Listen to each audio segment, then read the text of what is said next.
설교를 듣고 다 주님 앞에 돌아왔으면 좋겠습니다.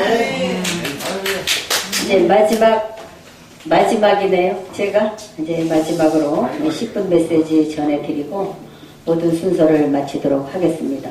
아멘. 할렐루야, 반갑습니다. 저는 서한나 목사입니다. 오늘은 고린도전서 4장 5절에서 6절 말씀을 본문으로 해서 어둠에 감추인 것들이라는 제목으로 말씀의 은혜를 나눠보도록 하겠습니다. 잠시 기도하겠습니다.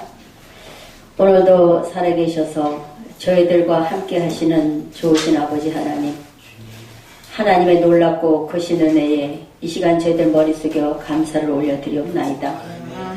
참으로 무지하고 어리석고 연약한 백성들이오니 부디 저희들을 긍휼히 여기시고 살펴주셔서 더욱더 하늘의 지혜 충만히 내려주시며 사랑 입혀주셔서 험하고 어두운 이 세상 가운데 빛과 소금의 역할을 감당하는 하나님의 종들이 다 될 수 있도록 인도하여 주시고 이 시간 부족한 종의 입술을 주장하여 주셨사오매 주님께서 필요한 말씀으로 공급하여 전할 수 있도록 인도하여 주시옵소서. 예수님의 귀하신 이름으로 기도합나이다. 아멘. 고린도전서 4장 5절 6절 말씀을 봉독하도록 하겠습니다. 그러므로 때가 이르기 전 곧 주께서 오시기까지 아무것도 판단치 말라. 그가 어두움에 감추인 것들을 드러내고 마음의 뜻을 나타내시리니 그때에 각 사람에게 하나님께로부터 칭찬이 있으리라.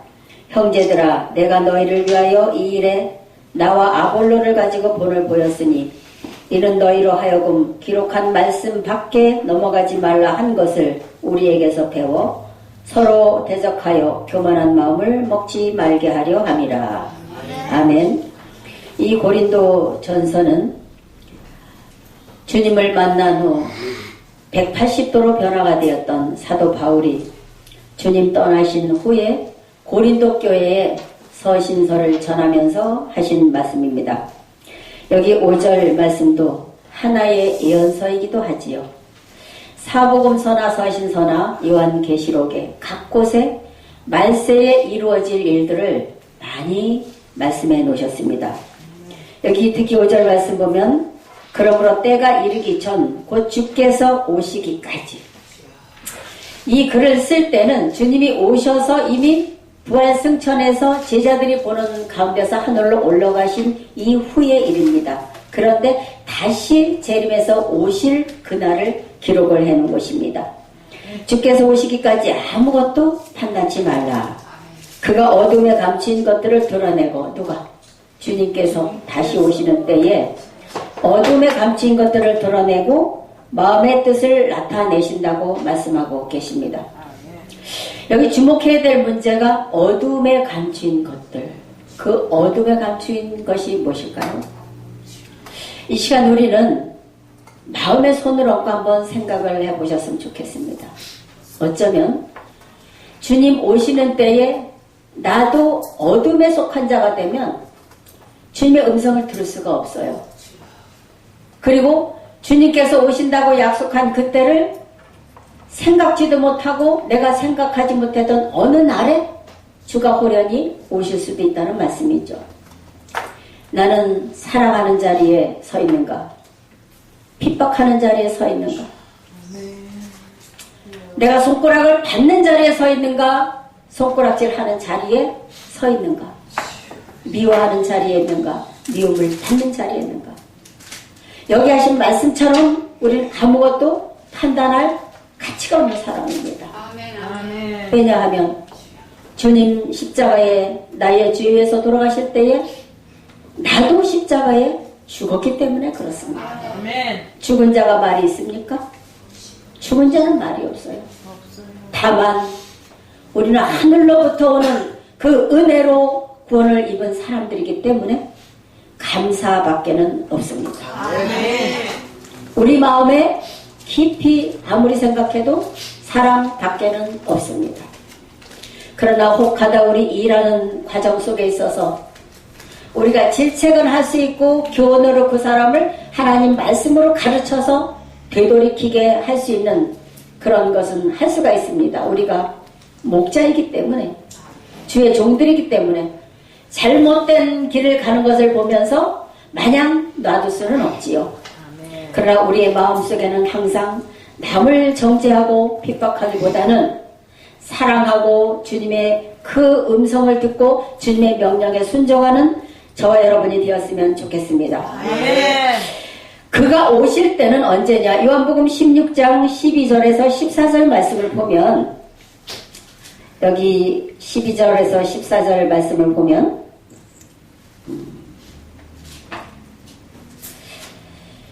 여기 내가 아직도 너희에게 이를 것이 많으나 지금은 너희가 감당치 못하리라. 그러하나 진리의 성령이 오시면 그가 너희를 모든 진리 가운데로 인도하시리니 그가 자의로 말하지 않고 오직 듣는 것을 말하시며 장래일을 너희에게 알리시리라.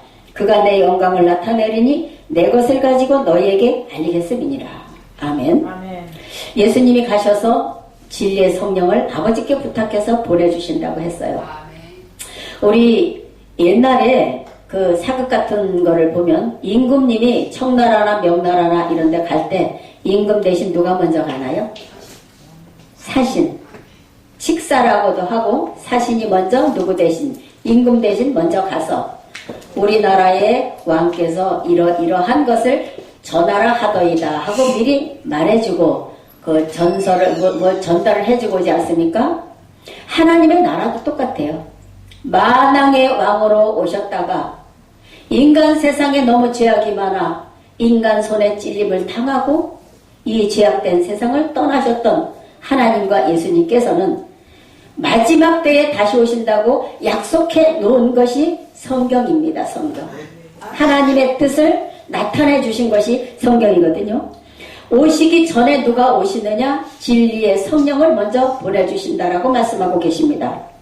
그런데 진리의 성령이 오시면 어둠에 감추인 것들을 드러내실 것이며, 그리고 또한 우리가 알지 못했던 장래의 일을 너에게 알려주신다 했어요. 장래일이 무엇입니까? 지나간 역사가 아닙니다. 우리 앞에 도래해 올 하나님의 나라에 대한 장래일을 말해준다고 하셨던 것이죠. 장래일은 사복음서, 서신서, 요한계시록에 기록되어 있는 그 말씀들을 진리의 성령 보혜사가 오시면 우리에게 알려주신다고 했습니다. 우리는 이 날을 손꼽아 기다려야 할 것이며, 지금 이 세상에 되어져가는 일들 자세히 보십시오. 우리 주위에 어떤 일이 일어나고 있는지. 이 세상이 어둠입니다. 정말 그야말로 주님께서 떠나셨던 2000년의 세월이 어둠입니다. 마태복음 13장 24절에서 25절 보면 좋은 씨를 뿌리는 인자요. 그리 놓고 뭐라고 말씀하셔요? 사람들이 잘 때에 원수가 와서 곡식 가운데 가라지를 덧뿌리고 갔더라. 이런 말씀하시잖아요. 예수님이 가시면 곧 밤이 온다고 말씀하셨고, 그런 이 깜깜한 어둠, 칠흑 같은 밤 속에 너가 잘났다, 내가 잘났다, 내 나라가 잘났다, 내 나라가 잘났다 싸우는 것은 왜일까요, 여러분? 왜일까요? 빛이 있으면 싸움을 하지 않습니다. 어둠 속에 살고 있기 때문에 전쟁도 계속되는 것이고, 종교 간 싸움도 계속되는 것이고, 이웃 간의 싸움과 다툼이 계속되는 것입니다. 왜요?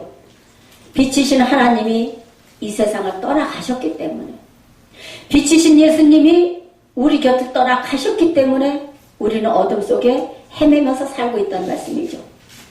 그런데 그 빛이신 예수님이 진리의 성령을 보내셔서 길을 예비케 하시고 모든 것을 믿는 성도들에게 알려주시고 정한 때를 알려주시고 이렇게 하시고 나서 누가 오셔요? 짠 하고 예수님이 오셔요. 여쭤볼게요. 목사님들, 예수님이 어떻게 오실 것 같으세요? 꿀 잡수고 오셨네. 어떻게 오십니까, 예수님? 아멘. 말씀대로 오시지요? 어떤 말씀대로 오실까요? 주 강림하실 때에 천사장의 나팔과 호령소리와 함께 오실까요? 아니면 도적같이 오실까요? 구름 타고 오실까요? 밤에 몰래 오실까요?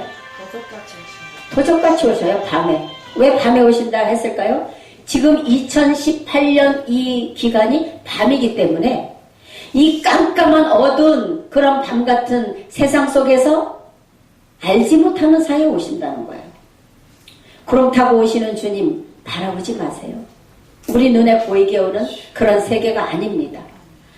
말씀대로, 성경대로, 약속대로 오신다고 말씀을 해 놓으셨기 때문에 우리가 주목해야 봐야 될 문제는 성경이 성경. 아멘. 성경 말씀과 기도로 우리는 거룩해져야 되고 이렇게 말씀대로 해나가야 될 줄 믿습니다. 진리의 성령이 오시는 때가 되면 우리는 그 소리에 귀를 기울여야 할 것입니다. 요한복음 1장 1절에서 5절 말씀을 보면 거기도 그런 말씀이 있지요. 태초에 말씀이 계시니라 이 말씀이 하나님과 함께 계셨으니 이 말씀은 곧 하나님이시니라. 말씀이 누구시라고요? 하나님이. 하나님. 눈에 보이는 하나님 우리에게 주셨어요. 그것이 무엇이냐? 성경 말씀입니다.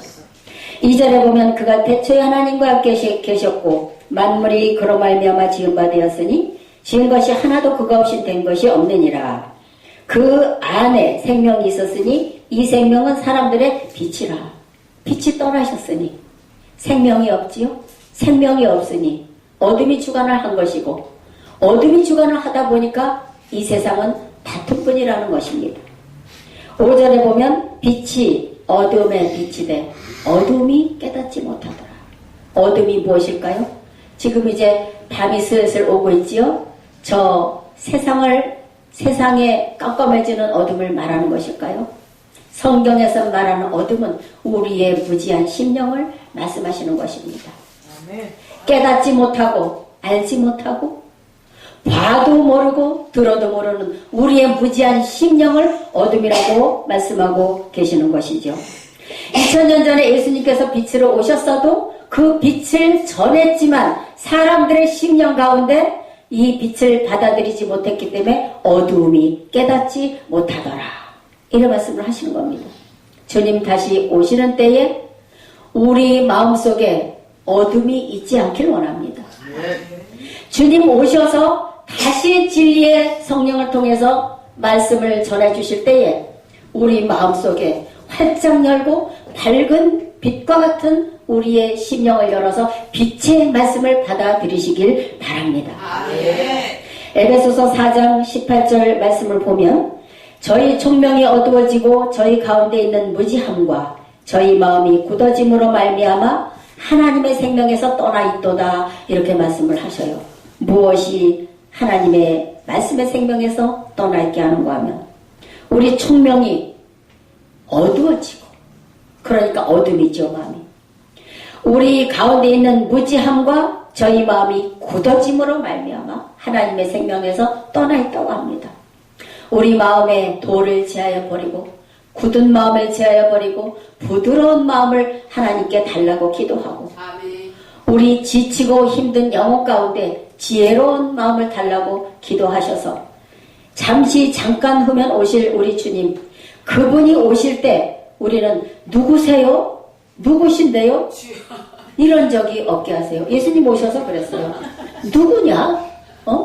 너는 목수의 아들인데 어떻게 인간이 돼갖고 하나님의 아들이라 하느냐? 누구냐? 넌 이랬단 말이에요. 근데 주님 다시 오실 때 여러분 그러시겠습니까? 당신 누구시냐고 그러시겠습니까? 정말 무릎 꿇어 경배하며 감사하면서 주님 기다렸습니다. 우리가 힘들고 어려운 세상을 살면서 정말 주님을 고대하면서 기다렸습니다. 주님 이제 오셨습니까? 우리 살리러 오셨습니까? 이런 심정으로 우리는 예비하고 준비하는 자가 됐으면 좋겠습니다. 아까 우리 전신호 목사님 고대가 부르셨죠. 그 찬송만 부르면 마음에서 눈물이 납니다. 주님 오실 날이 언제인지 눈물이 납니다. 근데 이 시대는 이제 주님이 다시 오시는 발자국 소리가 우리 눈앞에 우리 심령 앞에 들리는 때입니다.